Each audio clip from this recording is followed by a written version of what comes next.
नूह में आप सभी का हार्दिक स्वागत है।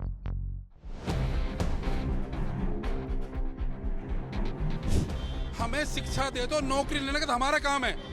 आप यहाँ से 30 किलोमीटर चलो, वहाँ विकास नजर आएगा, यहाँ सारा भेदभाव नजर आएगा। 70 साल से कांग्रेस के नुमाइंदे बनते आ रहे हैं, तो 70 साल से क्यों नहीं किया इन लोगों ने? पब्लिक पूरी तरह से बदलाव चाह रही है। यहाँ पर डिस्ट्रिक्ट कोर्ट के जस्ट बाहर खड़े हैं और यहाँ के अधिवक्ताओं से भी बातचीत करेंगे, जो स्टैम्प वेंडर हैं उनसे भी बात करेंगे, और जो यहाँ पर आम जनता जो जो स्टैम्प पेपर लेने आई है या फिर कोई दिक्कत है उन सभी लोगों से भी बातचीत करेंगे। शुरू आपसे करते हैं, क्या नाम है आपका?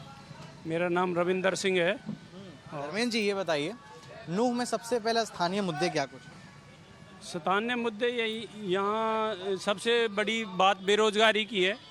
तो यहाँ नौकरियाँ बिना खर्ची पर्ची के मिल रही हैं और बीजेपी सरकार में बहुत अच्छी सभी को नौकरियाँ मिली हैं और कोई किसी से भेदभाव नहीं है और पूरी तरह से बहुत अच्छा हुआ है। बीजेपी के हिसाब से क्या लग रहा है इस बार किसकी सरकार आ रही है हरियाणा में? हरियाणा में सरकार बीजेपी की बनने जा रही है, कोई नहीं है। बीजेपी और कांग्रेस का ही मुकाबला है और कोई है ही नहीं। यहाँ से नूह से इस बार बीजेपी ने संजय सिंह को टिकट दिया है ना? और अगर हम जहाँ तक मैं पढ़ा हूँ तो नूह के इतिहास में आज तक कोई हिंदू समाज से यहाँ पर विधायक नहीं बना। क्या इस बार क्या कुछ लग रहा है आपको, संजय सिंह जीत पाएंगे यहाँ से? मुकाबला त्रिकोणीय मुकाबला है यहाँ पे, ऐसी बात नहीं है। इनेलो वाले भी हैं, कांग्रेस वाले भी हैं, बीजेपी वाले भी हैं। त्रिकोणीय मुकाबला है, अच्छी फाइट है और कोई ऐसा वो नहीं है कि एक तरफा कहीं कोई कुछ नहीं है। तरफा नहीं है, ठीक है। आपका क्या नाम है भाई साहब? मेरा नाम मोहम्मद इरफान एडवोकेट है जी। इरफान जी, आपको क्या कुछ लग रहा है नूह में कौन जीत रहा है इस बार? कांग्रेस की लहर दिख रही है जी एक तरफा। लीजिए, यही हो गया, बीजेपी और कांग्रेस। हाँ बताइए जी, हाँ जी। क्या कुछ मुद्दे रहने वाले हैं इस बार? जनाब, इसने बीजेपी के राज में कुछ विकास नहीं हो पाया। आज रोडों की दुर्दशा देख लो कैसा हो रहा है, 3-3 फुट गहरे गड्ढे हैं। भाई साहब तो कह रहे हैं सब कुछ बढ़िया। बड़कली से आप होटल कर लिए, रोड देख लो। आपको अगर देखना बीजेपी के राज में विकास, आज देख लो नूह शहर में गंदगी देख लो कि गंदगी के अंबार लगे हुए हैं। सीवर लाइन देख लो, पानी की निकासी के लिए कोई विकास कार्य ना हुए। आप कॉलोनियों में जाके देख लो, जहाँ अप्रूव्ड कॉलोनी उनमें क्या विकास कार्य हुए। नूह में कोई पार्क नहीं है। शहीद हसन खां मेवाती मेडिकल कॉलेज देख लो, आप एक रेफर सेंटर बना दिया, वहाँ पर बुखार का भी इलाज नहीं होता। धर्मेंद्र जी, इनका तो कहना है कि बीजेपी ने कुछ काम ही नहीं किया। बीजेपी ने भाई एक एक घर में से 3-3 आदमी की नौकरी लगी है और बिना खर्ची पर्ची के लगी है। सबसे बड़ा मुद्दा है रोजगार का, रोजगार मिल रहा है, गरीब आदमी के बच्चों को मिल रहा है, नहीं तो पहले वैसे मिलता था। तो ऐसी कोई बात नहीं है, विकास हो रहा है, ऐसी कोई बात नहीं है। रोड हैं, सड़कें हैं, खूब बन रही हैं, बट यहाँ पे विपक्ष के वो हैं तो विपक्ष अपना वो करता रहेगा। इनका ये कहना है कि रोड बन रहे हैं, आप ये कह रहे हैं कि रोड नहीं बन रहा है। भाई मेरे भाई, आप देख लो, आप वीडियो डालो उनकी, होटल्स बड़कली से होटल देख लो, और ये देख लो महीने में कोई नहीं होता जो 10-20 आदमी दुर्घटना में मौत नहीं होती। ये अपने यहाँ नूह से देख लो बॉर्डर तक, ये 4 लाइन का आज से 10 साल से वादा करते आ रहे हैं, लेकिन पूरा आज तक कोई वादा नहीं किया। बीजेपी सरकार ने अब तक भेदभाव का काम किया है यहाँ विकास के मुद्दे पर। भेदभाव का काम किया ये नहीं, भेदभाव का क्या काम किया है? रोजगार में अगर कहीं भेदभाव हुआ हो तो बताओ, पूछो। रोजगार में कोई भेदभाव हुआ जी? रोजगार दिए कहाँ जी? HR दे ही नहीं रहे रोजगार। क्यों रोजगार क्यों नहीं दे रहे हैं? रोजगार दिए हैं। अभी एक एक घर से 3-3 टीचर लगे हैं मेवात से, एक घर से। ये कैसे कह सकते हैं? मेरे भाई, परमानेंट नौकरी कहाँ इतनी लगी है? ये परमानेंट है, DC रेट पर नौकरी लग रही है, HKR ये पर इन्होंने बताया धर्मेंद्र जी ने कि परमानेंट नौकरी मिली के घर से 3 लोग, और आप कह रहे हैं नौकरियां लगी हैं। वो तो कांग्रेस टाइम में भी लगी थी नौकरी, ऐसा थोड़ी ऐसी में लग रही है। सरकार नौकरी तो देगी, ये थोड़ी है कि उनको वैकेंट पोस्ट रखेगी उनको। लेकिन वो बात नहीं है, उनको परमानेंट लगा है ना सरकार, हजारों बच्चों को लगा देती है, कच्चे लगते हैं वे अस्थायी रूप से, फिर उसका क्या औचित्य रह गया? स्कूलों में पढ़ाई लिखाई जो हो रही है, आप स्कूलों को जाकर देखो, वहाँ पर टीचर नहीं है। पढ़ाई के नाम पर एक बहुत बड़ा कलंक है। मेवात इसी वजह से पिछड़ा हुआ है कि वहाँ पर टीचरों की भर्ती नहीं होती, पूरे टीचर नहीं है वहाँ पर। टीचरों की जब भर्ती नहीं हो रही है तो आप बता रहे 3 लोग एक घर से। ऐसा नहीं है, यहाँ पे टीचरों की कोई कमी नहीं है, खूब हो रही है, भर्ती हो रही है, ऐसा कुछ नहीं है। ये सब हाँ हाँ, ये बिल्कुल हंस रहे हैं बिल्कुल मेरी बात से। अगर ये सहमत ना हो, अभी एक्सेप्ट किया है वकील साहब ने कि हाँ नौकरियां मिली हैं और बिना खर्ची पर्ची के मिली हैं नौकरियां, तो ऐसी कोई बात नहीं है। रोजगार खूब मिल रहा है, ऐसा नहीं है। योग्य बच्चों को मिल रहा है, ना कि अनपढ़ बच्चों को मिलता है। अगर अपना शिक्षा का अपना स्तर बढ़ाएंगे तो रोजगार मिलेगा। बिल्कुल सही बात है, अगर हम उतना पढ़ाई लिखाई करते हैं तो नौकरी मिलेगी। लेकिन आपका क्या नाम है जी? मेरा नाम साबिर हुसैन है। साबिर जी, क्या लग रहा है इस बार क्या स्थानीय मुद्दे क्या कुछ हैं यहाँ? मुद्दे की बात यह है, इस भाई से पूछो कि टैंक कितने में डल रहा है यहाँ पानी का। किसी गरीब आदमी के लाखों, कई घणाई लाखों रुपए के तो पानी के टैंक डलवाए जा रहे हैं यहाँ, जहाँ नौकरी मिल रही है, सारी सुविधाएं मिल रही हैं, फिर भी ये पिछड़ा क्यों जिला कहलाता है? आप नूह में सारे इलाके चल के देखो, सारे ऑफिसों में पानी भर रहा है। शायद इसके घर में भर रहा होगा, हमारे भी भर रहा है पानी घर में। वापिस सीवर लाइन ब्लॉक हो रही है। पूछ ले रहे हैं, आपके घर में पानी भर रहा है? नहीं, बिल्कुल ना भर रो जी हमारे घर में। ये इसका आउट ऑफ कॉन्फ्रेंस, ये सोने का, फिर इसको क्या पता। सुनो मेरी बात, यहाँ से 30 किलोमीटर चलो, आप यहाँ से 30 किलोमीटर चलो, वहाँ विकास नजर आएगा, यहाँ सारा भेदभाव नजर आएगा। यहाँ कोई विकास नाम की चीज नहीं है, कोई मुद्दा नहीं है। यहाँ लोकसभा में हाफ थी और विधानसभा में पूरी बीजेपी साफ है। यहाँ किसी का जमानत बचने वाली नहीं है। इनेलो में जो कैंडिडेट थे, बीजेपी में जो कैंडिडेट थे, वे कल ही इनेलो में ज्वाइन हुए हैं। उसने भी कल ही ज्वाइन किए। वे भी चोला कपड़े बदलने में टाइम लगता है, पार्टी बदलने में कोई टाइम नहीं लग रहा। और अगर ये विकास करते तो इनके जो लीडर मंत्री, इनके क्यों पार्टी छोड़ छोड़ के भागते? इनकी भारी तादाद में जो विरोध हुआ है, खुद भारतीय जनता पार्टी का कैंडिडेट, उसके जिलाध्यक्षों ने, मंत्रियों ने विरोध किया है, पार्टी छोड़ी है। किस लिए हुआ फिर? जब विकास ही कर रहे हैं तो एक तरफ तो मंत्री हो रहा है कि मेरा कोई काम ही नहीं हो रहा। तो विरोध तो हो सकता है कि वो चाहते हो कि विधायकी का टिकट मिल जाए, तो नहीं मिल रहा, इस वजह से विरोध हो सकता है। नहीं नहीं, जब उनके काम नहीं हुए, जब वो खरा नहीं उतरे, आज उनको दुबकना पड़ रहा है। आज जनता से उनको दुबकना पड़ रहा है घरों में, क्योंकि लोग मन बनाई बैठे हैं। हरियाणा प्रदेश में कांग्रेस सरकार बन रही है, यहाँ चौधरी आफ्ताब जी भारी मतों से जीत के जाने वाले हैं। क्या भाई साहब? भाई साहब ऐसा कुछ नहीं है, त्रिकोणीय मुकाबला है, किसी का कुछ नहीं है। त्रिकोणीय मुकाबला, अच्छी फाइट है, बहुत बढ़िया है। बैठिए ना, बैठिए आप, भाई इधर आइए। बड़े भाई जी, हाँ जी, एक चीज थी। अरे बताइए। मेरे भाई ने एक चीज कहा है, यहाँ 100 टोटल जो नौकरी मिली है, टोटल वो 109 नौकरी मिली है पूरे जिला में। मगर बीजेपी सरकार से इस भाई के माध्यम से मैं पूछना चाहता हूँ, क्या यहाँ सरकारी कॉलेज है? क्या यूनिवर्सिटी है? क्या यहाँ 2500 जो आज भी टीचरों को वैकेंसी पोस्ट पड़ी, क्या वह है पूरी? हमें शिक्षा दे दो, नौकरी लेने का तो हमारा काम है। क्योंकि जो मेवात बहुल्य क्षेत्र है, यहाँ मुस्लिम क्षेत्र है, यहाँ 9 साल के बच्चे कुरान हिफज कर लेते हैं, पूरी किताब को मुंह ज़बानी याद कर लेते हैं। उनके लिए IAS और IPS का टेस्ट निकालना भारी नहीं है। मैं वादे के साथ करूँ, अगर यूनिवर्सिटी होगी यहाँ यह तो 109 की बात कर रहा है, मैं 9000 पर साल की बात कर सकता हूँ। मेरे इलाका के बच्चे पूरे देश में टॉप करेंगे। मगर यूनिवर्सिटी हो, शिक्षा के संसाधन हो, विकास की बात कर रहे हो, कहाँ का विकास है यहाँ? आप रोड पे जाके देखिए, किसी दफ्तरों में जाके देखिए, भ्रष्टाचार का बोला बाला है। इस सरकार में जो काम पहले किसी से 100 रुपये में होता, 2000 में हो रहा, जो खुलेआम। खर्ची पर्ची क्या है? खर्ची पर्ची किसी में काबिलियत हो, टैलेंट हो। मैं ये कहता हूँ कि जिस एक और नारा दे रखा है हमारे माननीय प्रधानमंत्री जी ने, बहुत अच्छा नारा है, बेटी बचाओ बेटी पढ़ाओ, मगर उन्हीं की पार्टी के लोगों ने उसका संशोधन कर दिया है। जितने भी बलात्कार किए बीजेपी के वक्ताओं ने क्यों हैं, बीजेपी के नेताओं ने किए हैं। कहाँ बेटियां सेफ हैं? डॉक्टर सेफ नहीं है। बताइए, आप बात कर रहे हो विकास की? इस देश का बेड़ा गर्क करने वाली बीजेपी सरकार है। और मैं उम्मीद करता हूं जब तक कांग्रेस सरकार नहीं आएगी, दोबारा देश पटरी पर नहीं आएगा। ठीक है जी, तो ये यहाँ के लोग हैं। खैर, मेरा नाम मोहम्मद इस्लाम है। इस्लाम जी, आप क्या, आपने पूरी बातचीत सुन रहे थे आप बड़े ध्यान से? हाँ, पब्लिक पूरी तरह से बदलाव चाह रही है। किस वजह से कि कम से कम 10 साल हो गए हमें भी देखते हुए। यहाँ पर जो हमारा मेडिकल कॉलेज है ना, खास करके गरीब लोगों के लिए कोई सुविधा नहीं है किसी भी तरीके से। ना दवाई है, एक रेफर का वो बना हुआ है, डॉक्टर लाखों पैसे ले रहे हैं। और पैसा लाखों खर्च करोड़ों खर्च हो रहा है, पर यहाँ की जनता के कुछ काम का नहीं है वो पैसा। यहाँ से रेफर कर देते हैं, कोई भी एक्सीडेंट हो जाता है या कोई भी कुछ भी हो जाता है, गरीब आदमी धक्के खा रहा है वहाँ तक। फिर धक्के, सबसे बड़ी बात यहाँ के रोड पूरे ख़राब हैं, पूरी तरह से सिविल लाइन जाम है, ना यहाँ लाइट आती है, ना शहर में ना गांव में, शहर में ही नहीं आती, गांव की तो बात छोड़ो। फिर शिक्षा के लिए भी कोई वो नहीं है, ना हमारी यूनिवर्सिटी है। मेवात की जनता थक चुकी, भाई रेल की लाइन आ जाए, रेल आ जाए, यहाँ पर सुविधा आ जाए, पर अनदेखा किया गया है। इसलिए पब्लिक यहाँ पूरी तरह से बदलाव चाह रही है और कांग्रेस से उम्मीद कर रही है कि भाई कांग्रेस पार्टी आके नहीं यहाँ कुछ बदलाव करेगी। तो भाई साहब से इनका ये कहना था, लेकिन यहाँ पर अभी फिर से वापस आएंगे, यहाँ कुछ और भी लोग हैं, उनसे भी बातचीत करेंगे।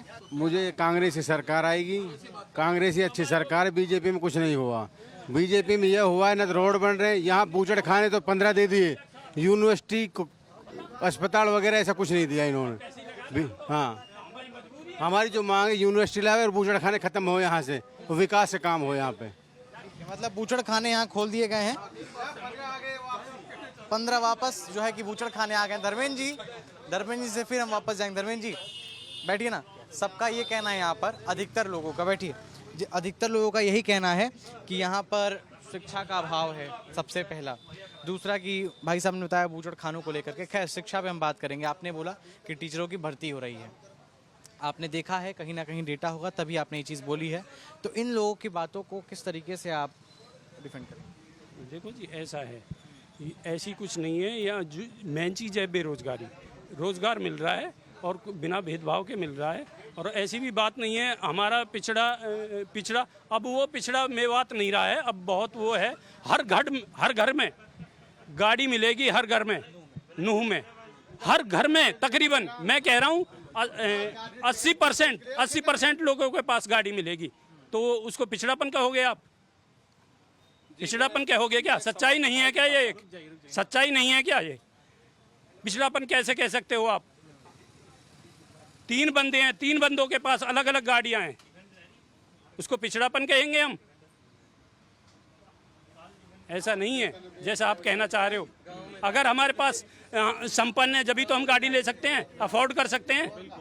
क्या वैसे ले सकते हैं? मैं नहीं मानता उस चीज़ को, बिल्कुल भी ना, बिल्कुल नहीं ना। क्या कह रहे हैं? जमीन बेच के गाड़ी ले रहे हैं। जो हमारे भाई साहब ने कहा है सर, उसका एक छोटा सा रीजन है, हमारे यहाँ ट्रांसपोर्ट की सुविधा नहीं है और शहर एक हमारे यहाँ 14 किलोमीटर दूर पड़ता है हर गांव से। यहाँ हमारे एक छोटा सा प्रकोप है और वो दहेज का है। हमारे यहाँ दहेज में 90% गाड़ियाँ मिलती हैं और हर आदमी पे बाइक इसलिए मिलेंगी क्योंकि यहाँ रोडवेज बस किसी गांव को जाती नहीं है। पहले जाती थी मगर सरकार ने सब डामाडोल कर दिया जनाब, इसलिए अपनी बाइक और अपनी गाड़ी रखनी मजबूरी है। अगर किसी का बच्चा बीमार हो जाए तो किस चीज़ में लेकर आए? कोई सरकारी ट्रांसपोर्ट ना होने का कारण लोगों ने अपना निजी प्रबंध किया है ताकि वो अपने आवागमन बना सकें। आपने इस पूरे वार्ता में 2 चीज़ें कही हैं। पहला आपने बोला कि भाई साहब यहाँ ट्रांसपोर्ट का जरिया नहीं है, इस वजह से लोगों ने गाड़ी खरीदी है। दूसरा बोला दहेज में गाड़ियाँ मिलती हैं। ठीक, पहला तो दहेज लेना अपराध है और पहला जो दूसरी बात ये कि भाई साहब ने कहा कि एक घर में 3 गाड़ियाँ हैं। नहीं, ऐसा नहीं है। यहाँ के जो लोग हैं कम पढ़े लिखे लोग हैं, वो ना तो कोई बिजनेस में इनके कोई काम है, जितना भी खेतों का मुआवजा मिला है कई जगह से या खेत बेचकर वो गाड़ी शौक के ले लेते हैं, सिर्फ नाम हो जाए। ऐसा नहीं है जनाब। क्या जिनके पास कुछ खाने को नहीं होगा वो गाड़ी ले सकता है क्या? आप भी समझदार लोग हैं, ले सकता है क्या? हर बंदे के पास गाड़ी ले सकता है क्या? अफोर्ड कर सकता है क्या गाड़ी? ये सब बनावटी बातें हैं और कुछ नहीं है जी। मेरे भाई जी हैं जो एक बहुत बड़े भगत तबके से आते हैं, मैं उस भगत तबके में सबकी सामान बात करने की कोशिश कर रहा हूँ। मैं एक किसी का पर्टिकुलर नहीं हूँ, मैं जो आपको हकीकत है उससे अवगत करा रहा हूँ। जिस घर में नौकरी नहीं है, दाल के भाव आसमान छू रहे हैं, गैस सिलेंडर 5 से 1000 का हो गया, जो गरीब परिवार आटा 12 रुपये किलो से आज 25 रुपये किलो हो गया गेहूँ। तो ये बताइए, महंगाई है जो चरम आसमान पे पहुंच चुकी है। 15 लाख खातों में जो आने की घोषणा करी थी, 0 बैलेंस पे खुले थे, 15 रुपये आने की भी कोशिश नहीं हुई, वापस लोगों के BPL कार्ड दिए गए। मैं ये कहता हूँ पूरे जिले की एक सच्चर कमेटी की जो रिपोर्ट हुई थी मेवात, उसमें सबसे पिछड़ा घोषित किया गया। पूछे इससे क्या विकास किया, आज भी उसी पायदान पे है। ठीक है, तो ये 2 लोगों की बातचीत थी। हाँ, कुछ कहना चाह रहे थे? सर बीपीएल कार्ड की कटने की बात है तो जो जायज़ हैं उन्हीं को मिलने चाहिए बीपीएल कार्ड।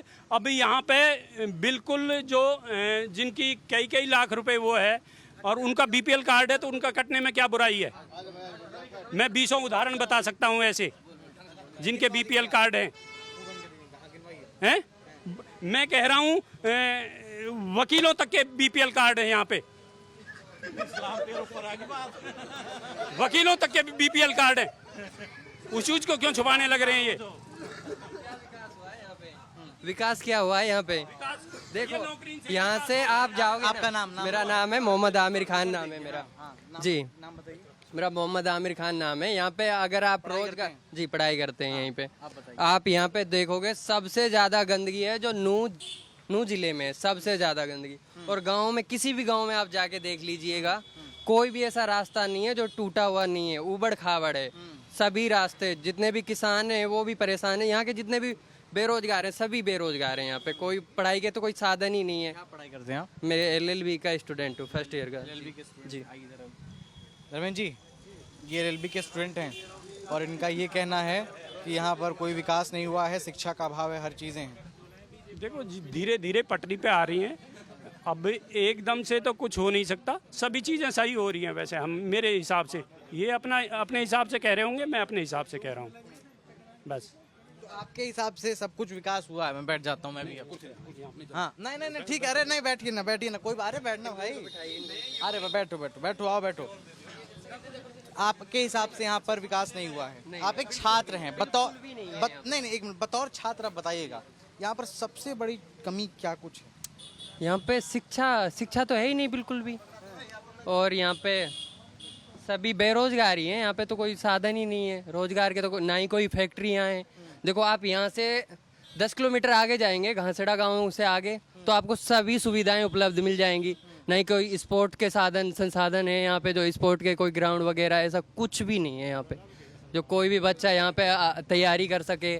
कोई सुविधा ही उपलब्ध नहीं है यहाँ पे, ना ही शिक्षा की। सर अगर आप 10-15 किलोमीटर आगे जाएंगे, वहाँ पे रोजगार के साधन भी आपको देखने को मिलेंगे, कंपनियाँ मिलेंगी, फैक्ट्रियाँ मिलेंगी। लेकिन यहाँ पे ऐसा कुछ है ही नहीं। यहाँ पे एक ही अस्पताल है, इसमें भी डॉक्टरों की पूर्ति नहीं है। यहाँ के जितने भी लोग हैं वो यहाँ से अलवर जाते हैं, अलवर में जाके अपना जो भी ट्रीटमेंट है वो कराते हैं। कुछ कह रहे हैं, कुछ है ही नहीं। सर जो कमी किसकी है? 70 साल से नुमाइंदे किसके बनते आ रहे हैं? इन्हीं के नुमाइंदे बनते आ रहे हैं हमेशा से। 70 साल से कांग्रेस के नुमाइंदे बनते आ रहे हैं, तो 70 साल से क्यों नहीं किया इन लोगों ने? और आज भी फिर भी ये कांग्रेस के लिए ही वो कर रहे हैं। यहाँ से बीजेपी का वो नहीं है, हम सारी सीटें कांग्रेस की जाती हैं, तो इनके नुमाइंदे क्यों नहीं इनकी लड़ाई लड़ते हैं? कमी किसकी है? कमी हमारी है।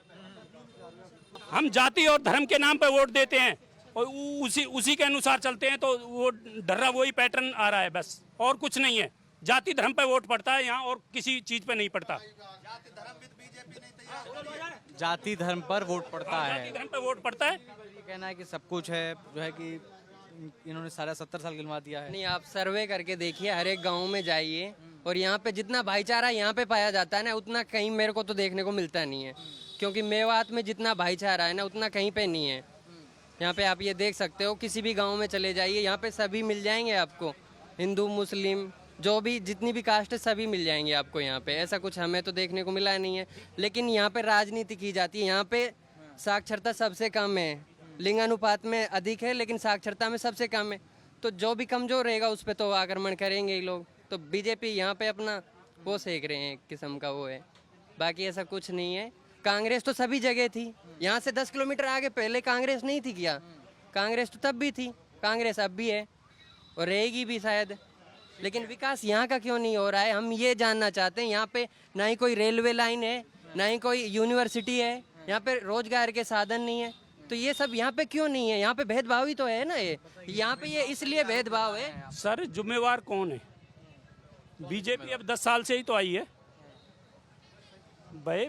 60-65 साल से कांग्रेस थी, तो उसके लिए जिम्मेदार कौन है? जनाब एक रवि जी ने एक सवाल किया था, एक जिम्मेदार कौन है उसके लिए? कौन है जिम्मेदार इसके लिए कौन है? ये तो ये तो चलता आ रहा है। अभी कभी कोई सी सत्ता रह रहते आप। रवि जी ने अभी एक बात कही है, ये लोग जाति धर्म के नाम पर वोट देते हैं। मैं यहाँ काफ़ी लोग खड़े हैं और रवि जी से स्पेशल पूछना चाहता हूँ। मैं यहाँ से 14 किलोमीटर दूर गांव है मेरा, उसमें एक हरिजन का घर है, एक भगत जी का घर है, एक गुजर का घर है। मंदिर बनाने की बात है, सबसे पहले मैंने उसमें करने था वो पर्ची कटाई। दूसरी बात, जो अभी धर्म की बात कर रहे हैं, मेवात से ज़्यादा भाईचारा मेरे हिसाब से पूरे हिंदुस्तान में नहीं है। अगर किसी वाल्मीकि की लड़की अपने ससुराल जा रही है और किसी को अगर कोई भी मोमडन कास्ट का बंदा मिला, उसके सर पे हाथ रखेगा और उसको जो कुछ दक्षिणा जो भेंट होती है उसको दे के भेजेगा। ये यहाँ काम है। पर कुछ लोगों ने, जो शरारती तत्व लोग हैं, हमारे यहाँ कभी झगड़ा नहीं हुआ था जी, छोटा सा बाड़मेर में हुआ था। 31 तारीख को बीजेपी के एक पाले हुए जो खरगोश हैं फरदाबाद से, उसने बेतुके बयान दिए, उससे झगड़ा हुआ है। जबकि हमारे मेवात से ज़्यादा भाईचारा कहीं हो ही नहीं सकता छत्तीस बिरादरी का। जो रवि जी कह रहे हैं, मैं उस बात से बिल्कुल सहमत नहीं हूँ और ये गलत कह रहे हैं। क्या लग रहा है इस बार कौन आ रहा है? भाई हमारी तरफ हमारी सरकार आ रही है, इन्होंने इन्होंने आ रही है आपके हिसाब से, ठीक है। देखिए, जिस भाईचारे की बात हो रही थी यहाँ पर सामने, देखिए अभी किस तरीके से अभी ये लोग अपने कहले की आवाज़ों से लड़ रहे थे और अभी जो है कि ये हाथ मिला करके और अभी हंसी मजाक कर रहे हैं। खैर, हाँ बिल्कुल। तो ये नूह की जनता थी, जनता का मूड आपने जान लिया है, यहाँ तक देखा है तो समझ भी लिया होगा कि क्या कुछ यहाँ के स्थानीय मुद्दे हैं। कुछ लोगों के हिसाब से यहाँ पर शिक्षा सही नहीं है, रोजगार सही नहीं है, रोड सही नहीं है, सारी चीज़ें नहीं हैं। लेकिन वहीं दूसरी तरफ धर्मेंद्र जी है, उनका ये कहना है कि यहाँ पर सारी चीज़ें हैं। ये तय अब आपको करना है बतौर दर्शक, आपको क्या कुछ लग रहा है। वीडियो जर्नलिस्ट विक्रम डोगरा के साथ आशीष, नूह।